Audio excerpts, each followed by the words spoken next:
He was not a man of war, but of silence, a silent king among the autumn of deceit, where leaves danced in their descent towards oblivion. John, the quiet sentinel in the kingdom of his own making, bore the crown of unfulfilled dreams alongside shackles forged not by iron, but by the subtle, whispered betrayals that linger in the shadows of nightfall. Some betrayals echo louder in silence than in screams. Each wave of sound, the flood of all things unsaid between the creaking wheels against the asphalt, a familiar road taken to foreign places within the heart. Yet, here was a man whose eyes held the void, where cold light filtered through the warehouse's hollow spaces, and who, beneath this quietude, harbored tempestuous waters unseen by those too afraid to venture this darkened shore. Why, then, did he remain silent when chaos beckoned like a siren's wailing cry? Perhaps because the storm itself could never conquer his inner strength, refined and honed within the crucible of forgotten dreams and measured resignation. John's evenings dripped with a cloying routine that lulled the vigilant heart, the alabaster moon casting suspicious glances across the city he called home, watching as he dutifully steered the mammoth metal beast through Houston's underbelly. No one suspected the monster hidden beneath the vestments of rightness, neither warmth nor suspicion, until the wheel took a jarring turn from ordinary roads. No longer was it the sting of petrol blending with moldy pews that awakened him, but something tangible, palpable, lurking in the night as he delivered payloads to the church that stood like a beacon of holy secrets, spilling into sacrilege. It was in this altered rhythm that John's suspicions whispered louder. They whispered the name of Father Morgan, that enigmatic priest with eyes that seemed to search the soul, yet kept their own soul clutched close and unyielding like a miser's gold. And what of Sarah, whose name cut through his veins like a sad refrain, void of warmth and cushioning now openly chilling in this unveiling revelation? Could it be that love had been leached away by the very walls they draped themselves in every Sunday? Promises exchanged at an altar grown quiet amidst disparaging truths. Why would a man, tormented by the unanswered loss of trust, remain silent? He was the epitome of stoic control, biding time where others unleashed impotent rage, stealth a virtue not a vice. For he knew patience was the bedrock upon which vengeance is seated, where his own soul might emerge unscorched from the wreckage. Such was the plan of the architect of stillness and reflection, girding his resolve even as shadows unfurled under newfound illumination. Would John linger in mere despair, or rise from his roots stronger yet more insidious, eclipsing petty revenge with a calculated strategy? This was no mere act wrought by impulse, but a measured descent into the chaos that would uncover chains linking him to Father Morgan and Sarah's covert meetings. Meetings now painted by words left unsaid and fingertips tugging clandestine threads tied to the church's hushed operations. But ponder this: were these clandestine pathways the road home or its very undoing? In his silence lay the blade of resolve sharpened once too often, and who now carried the darkness, if not those who walked in daylight only to bask in secrets that night unraveled the silent king, the betrayed man, the manipulative shadows that dance around them in whispered light. The clock ticked its accusatory rhythm, an unyielding accomplice to affairs gone awry, to a sacred trust misplaced. Yet still, the narrative unfolded in a vacuum where hope might have lain had it not been exiled by the very mistress it embraced. Would John, forced of heart, feign ignorance or embrace wrath wrought from knowing?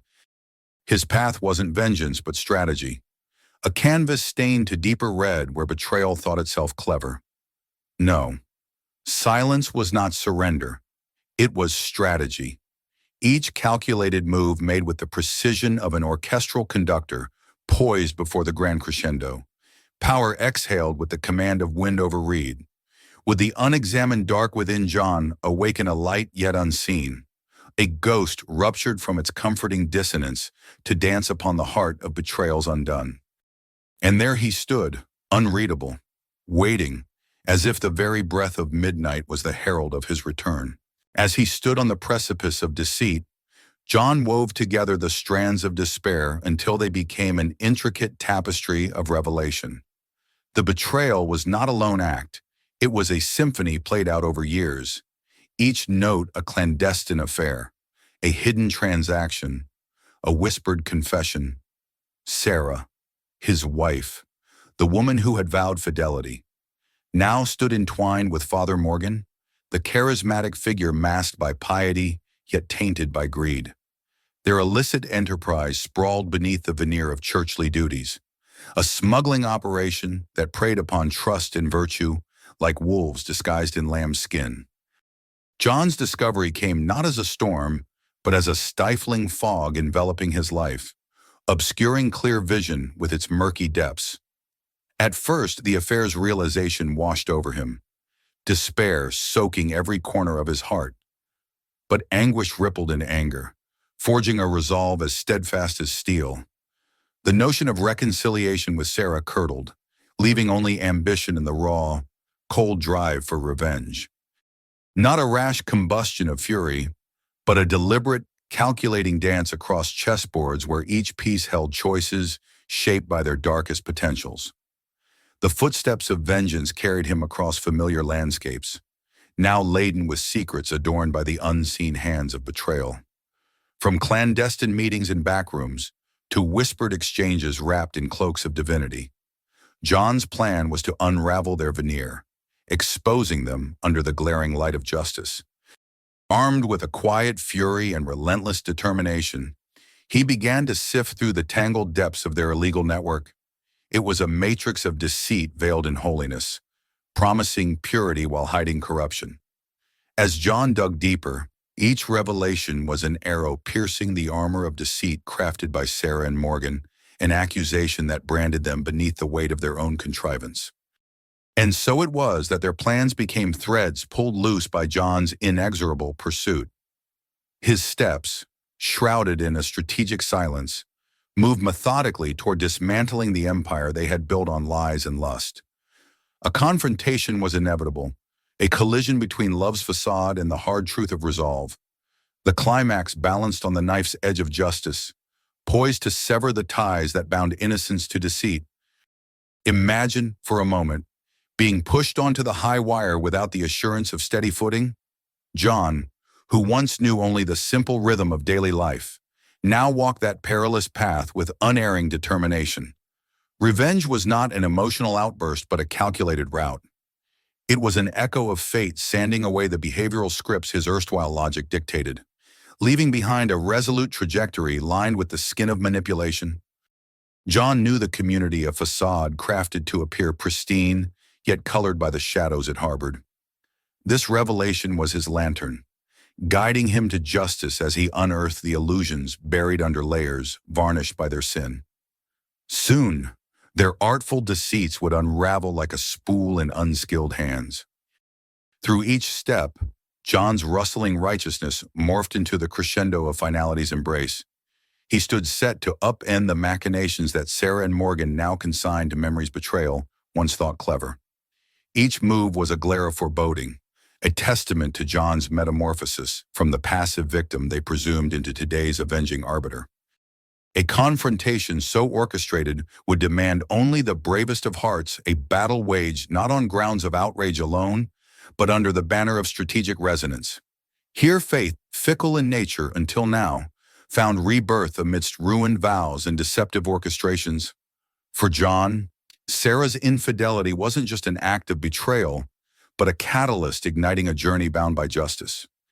Each chapter in this evolving drama might present an allegory, an exemplar of timeless vengeance versus modern-day justice, a paradox never fully seen until lay bare beneath the judgment of John's unwavering pursuit of reparation. It was within his purview now to act as the hand of fate, a necessary justice playing out under the unerring scrutiny of verity. The stage was ready.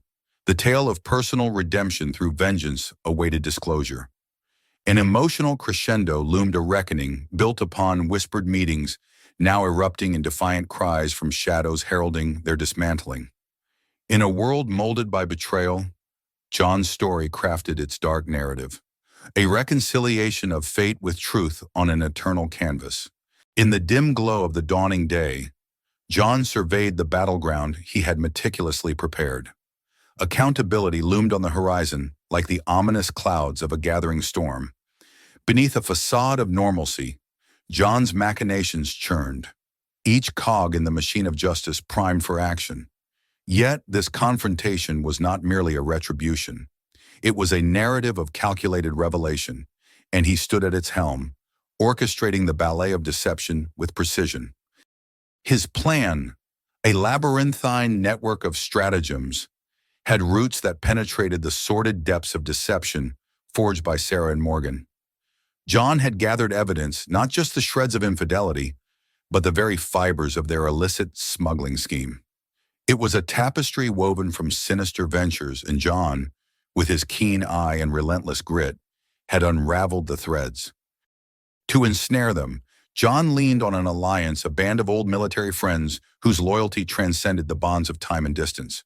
Veterans of conflict, they knew the intricacies of strategy and misdirection. United in purpose, they crafted a trap, a staged hijacking designed to unveil Morgan's culpability, while simultaneously laying bare Sarah's treachery to the world. The complexity of the design mirrored the intricacies of human trust, its fragile essence balancing precariously upon the edge of revelation. The plan unfolded with surgical precision, each element functioning like clockwork. Ticking toward a climactic intersection on this stage of justice, Sarah was now bound, shackled to her past decisions by the relentless advance of truth, a future she had woven from strands of deceit and betrayal. Her world, once a tapestry of carefully curated lies, now frayed at the edges, inviting scrutiny from all corners. Desperation swirled within her, a tempest raging behind eyes that were once pools of innocence, now clouded by guilt. Detect the irony. Sarah's efforts to escape the fate she faces are not mere desperation, but the futile scrambling against the hands of inevitability inching closer, eager to grasp her in unyielding embrace.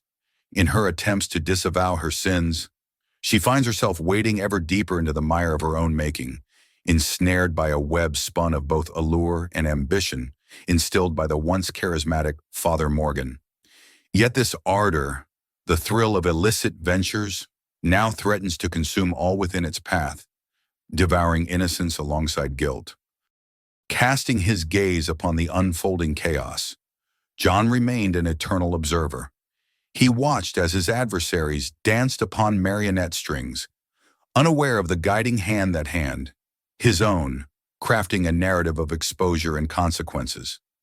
The execution of justice, though bathed in emotional hues, bore semblance to a courtroom's sterile logic, a cool, meticulous adjudication of human frailty, unraveling with methodical purpose. Yet for John, there lingered no satisfaction nor elation in their inevitable unraveling. His path, fueled by betrayal, led not to triumph, but a reflection on the hollowness of vengeance wrapped in justice. This quest was his battle cry against deceit, a crusade for the shattered vestiges of truth amidst a landscape marred by moral atrocity. His heart, once heavy with the weight of personal failure, now understood a painful, albeit liberating, clarity, the understanding of love that finds itself nestled within the wreckage of broken trust. In time, all that remains are the tattered remnants of emotion's faith, love, trust, all tangled in the intricate patterns of betrayal. As the dust settles on actions irreversibly wrought, a quiet truth whispers through the void that echo where Sarah and Morgan once stood. Justice, though sterile in execution, seldom satiates the hunger for redemption, leaving behind only the searing clarity devoid of comfort, rendering human condition into stark relief against life's tumultuous canvas.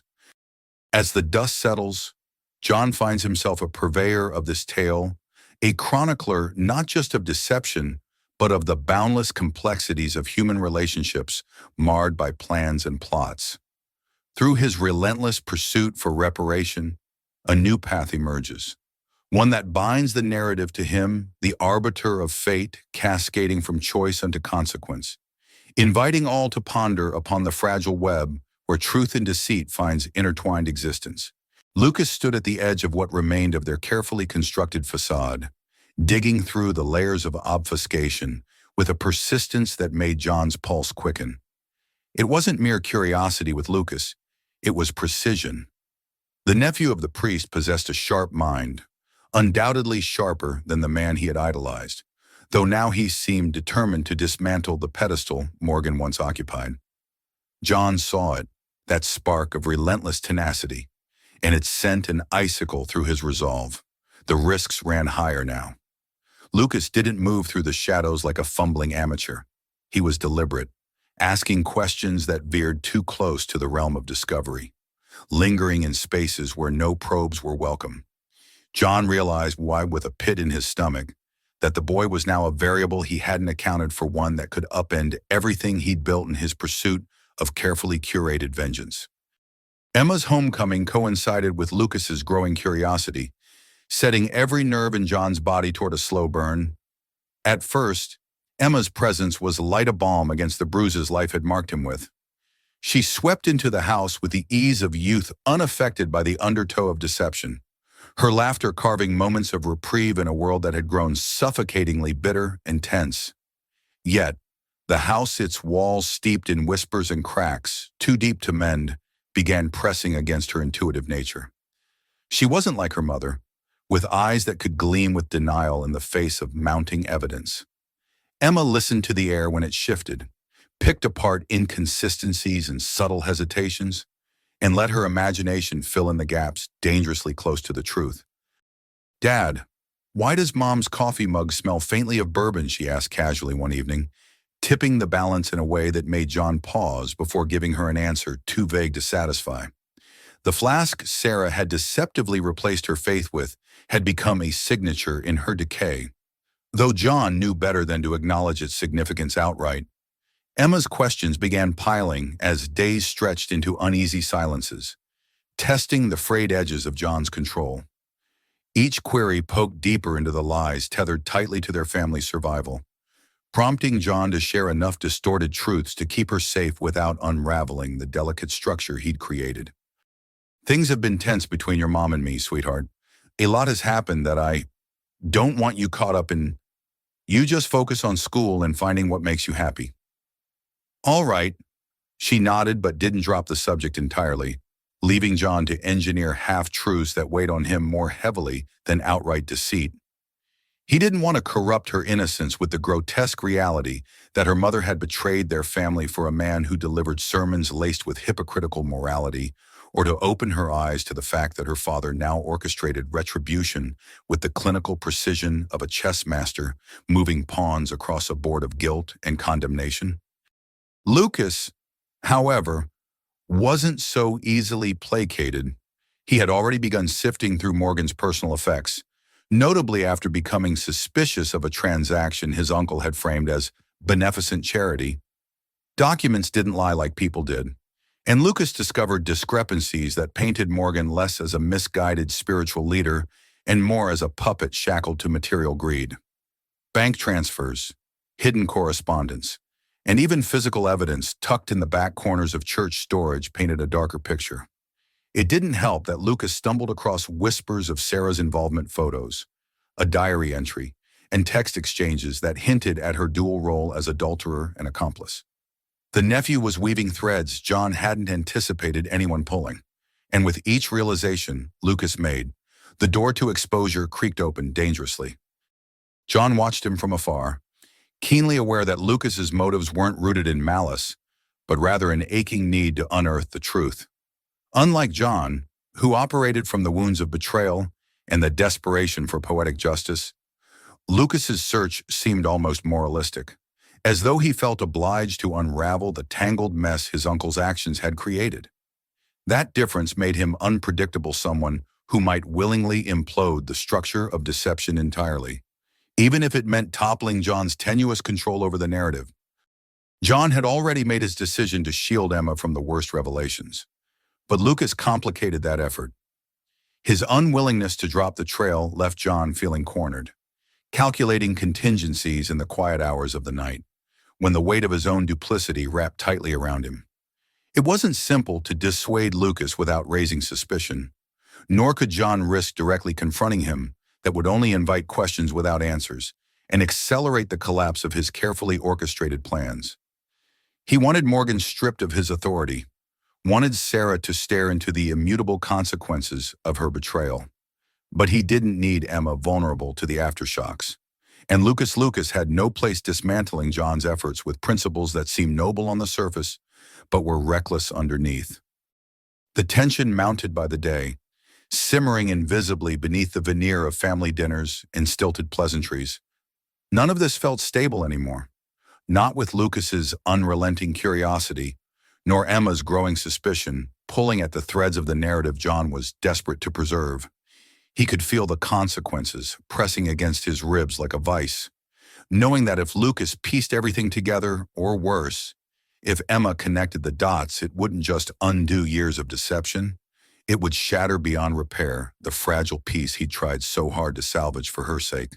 Smoke billows into the night sky, blotting out the stars as the fire rages below.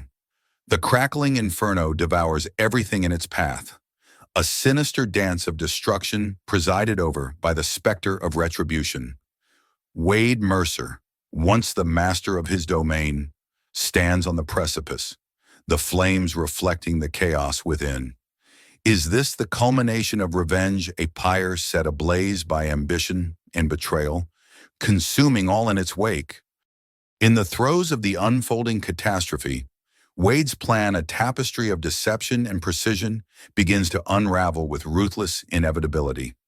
Lashed by desperation, Wade sets an explosive trap meant to end Lucas Kellerman's investigation, sealing the fates of all involved. Yet the best-laid schemes, fueled by vengeance, are fated to be derailed by the unpredictable turns of desperation. In the haze of smoke and fate, Detective Medina and Caroline's unexpected interference sends waves rippling through the incendiary plot. Their unintended incursion tips the balance, sparking premature detonation, a fiery gasp echoing through the night, silencing the cacophony of conspiracy. And upon this stage, Wade loses more than control. He loses Caroline, eaten by the infernal maw that he himself fed.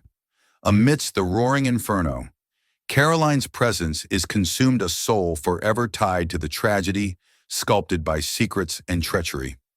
Wade, unscathed in body but irrevocably scarred where heart meets soul, escapes into the night. Yet in fleeing, he is trailed by Lucas and Medina, shadows of justice that will not rest until the scales are tipped and truth lays bare in the light of day. But what is it that drives the human heart into seeking revenge? Is it the relentless pursuit of justice? Or is it the dark dance with power and supremacy that consumes the soul until nothing remains but the echoes of shattered dreams? Wade, ensconced in a fortress of ambition, finds himself on this path, a once unyielding custodian, now cast adrift in his indulgence for control. As each layer of conspiracy burns away, the raw nerves of deceit stand exposed, lashing back with the brutality of retribution denied. He set this path in motion, and now it teeters toward the abyss, scorching everything it touches, including his own eternal damnation. There lies a fine line between those who seek vengeance out of necessity and those who lose themselves in its binding tides.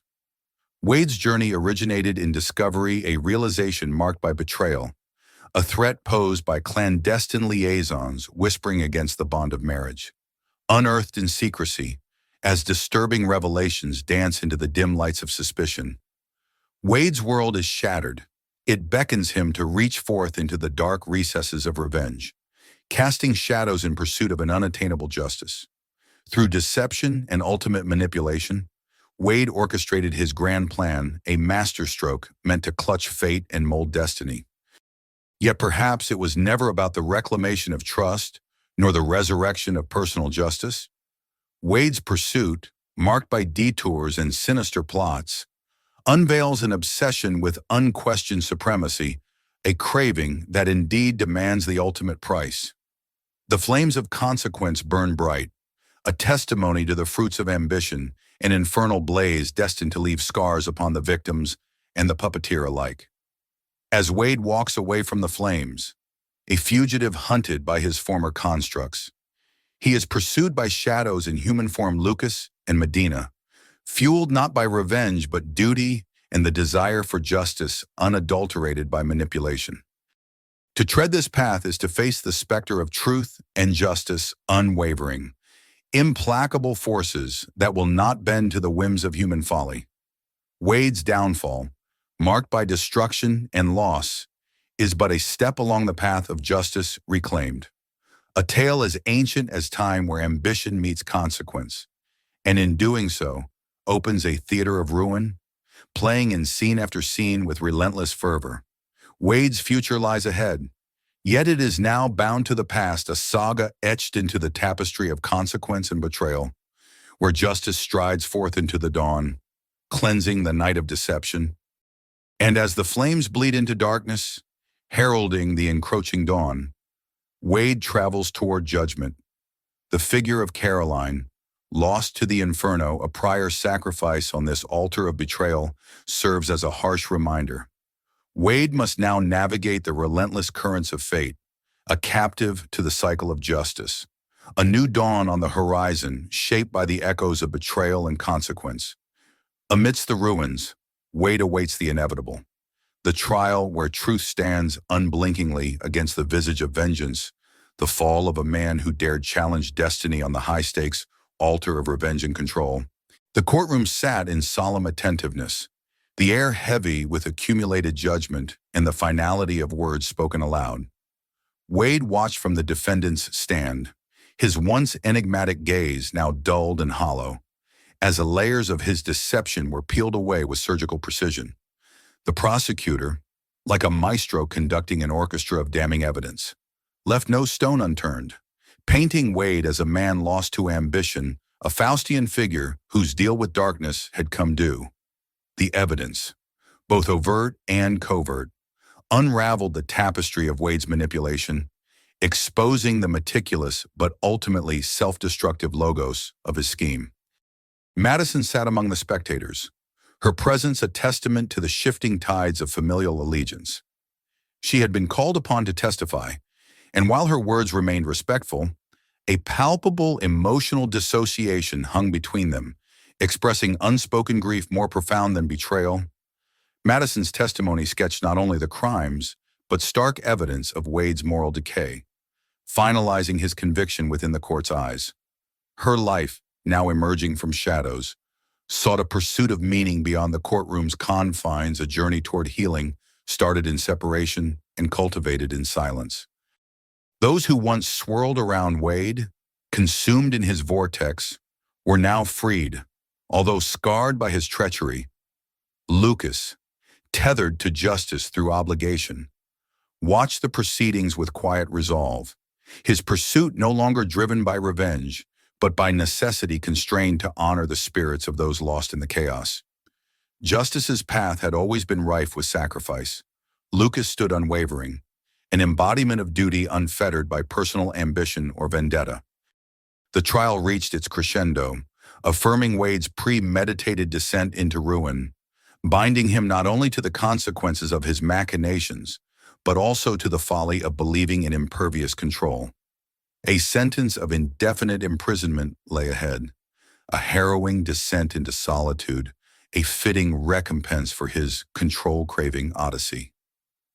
Wade sat poised in silent repose, acknowledging the echoes of indictment as the externally imposed verdict transitioned into an introspective odyssey of regret and contemplation.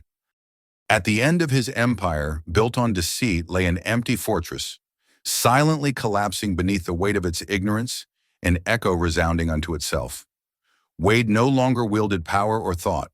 His dominion of manipulation had morphed into one of absence, an emptiness nurtured by vanished identities and dissolved attachments. Thus stripped, his humanity, laid bare, revealed the true cost of his hubris, a searching helplessness, an unending regret devouring him from within. Yet Wade's arrest holds a mirror to reflect upon oneself, provoking a quiet query whispered within the heart's recesses. There, the question persists. Would you, too, become consumed by shadows whose pursuit of control obscures conscience and erodes the sacred bond once shared, with the darkness, beckoning in seductive tones, unravel the seams of your knit existence, leaving behind echoes that ring through eternity. And as you ponder, realize that the essence of Wade's tale is not an end, but an evolution, a testament to human fragility, and the ever-present chance for rebirth buried within.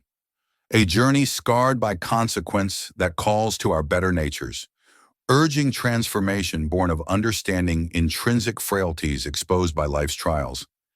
In silence lies the humble rebirth and acceptance that speaks not in grand declarations, but through the quiet grace of solitude that becomes a kingdom unto itself.